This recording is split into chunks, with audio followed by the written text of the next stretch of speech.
Okay, we're back. This is Mike Lorrain at the Northwest Pinball and Arcade Show 2013, and I'm here with, what's your name? Steve.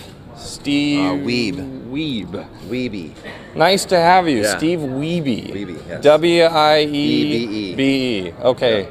And you've been with us since the start, because I remember you came and helped us do a really nice seminar our first year, and it was really fun, and that was, we really appreciate that, because that was like our first year, and we were trying to get people to come, and you were a big help with that. Well, so. yeah, I'm happy that you guys have been so great to me. Every year you've invited me to be part of the show, and I'm happy to be a part of it. It's great, and it's growing, and now we're in Tacoma, and it's a great venue here, and the crowds are getting bigger and bigger every year, so I'm looking forward to being a part in the future. So, as most people know, Steve's thing is Donkey Kong. Actually, when I've listened to you talk, I've kind of wondered about the other Donkey Kongs. You talk a little bit about Donkey Kong Jr., but, Donkey Kong 3 is kind of like that, almost like the red-headed stepchild. And I used to play that a lot in the arcades, and I'm curious if you've dabbled in that game much. No, I think I've played once, and it wasn't even remotely close to the Donkey Kong and Jr., so... And I know Billy doesn't even recognize that as a Donkey Kong machine. Is that because there's no Mario in it? There's no Mario, so so I didn't really play much at it. And it looked like it was actually like Galaga, more than it was like a Donkey Kong. So it was funky at the time. I just remember, you got bugs and you're spraying Donkey Kong. Yeah, I don't know where that idea came from. Just like Messa said, let's do something totally different than what was tried and true and got us money. Let's just go for something else. So I don't know why they did that, but. And I don't remember Donkey Kong 4, right? Do you? Was there a Donkey Kong 4? I don't think so. I think we're waiting for that one. Stanley's return. There is that Donkey Kong 2. Have you ever tried that out? I have. That's a great. The designer sent me a copy of the game.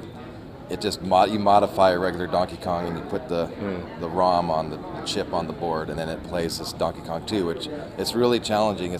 There's no forgiveness there. You have to be really tight with your jumps, and the timing's got to be perfect. So it is frustrating actually to do, but it's a great challenging game. Yeah, I've played it as well. It is very hard, but like you said, it's challenging, which is fun. Yeah, good. Yeah. Then the guy spent a lot of time. He kept some original boards, with the barrels, and he added some twists on the barrels, and then he also added some new boards that he came up with.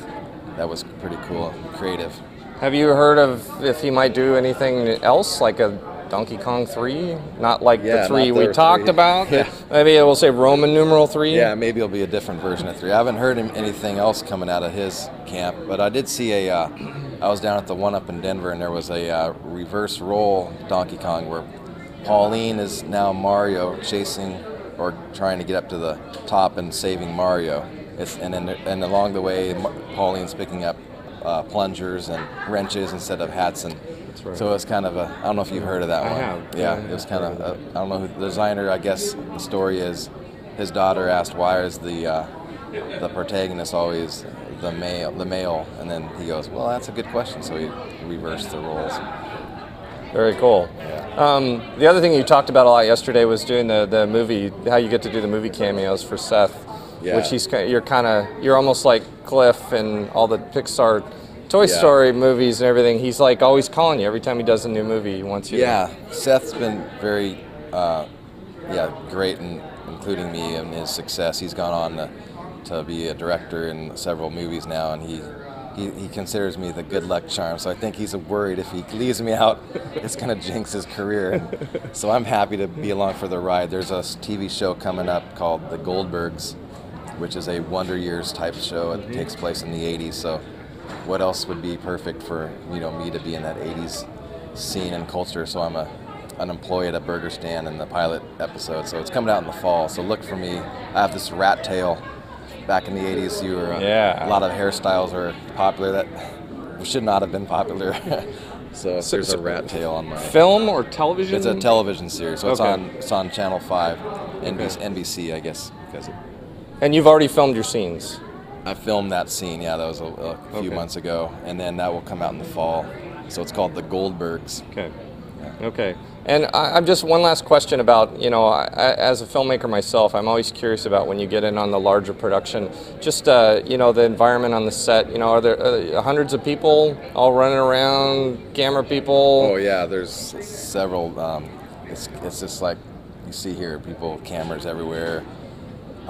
They all have specific roles, and they're all. I mean, I've run into them multiple times now since Seth keeps the same film crew. You know, Yeah. so I see all those people every time I go out and do the next Seth Gordon movie. So yeah, they're all great to me. It's nice to work around those guys.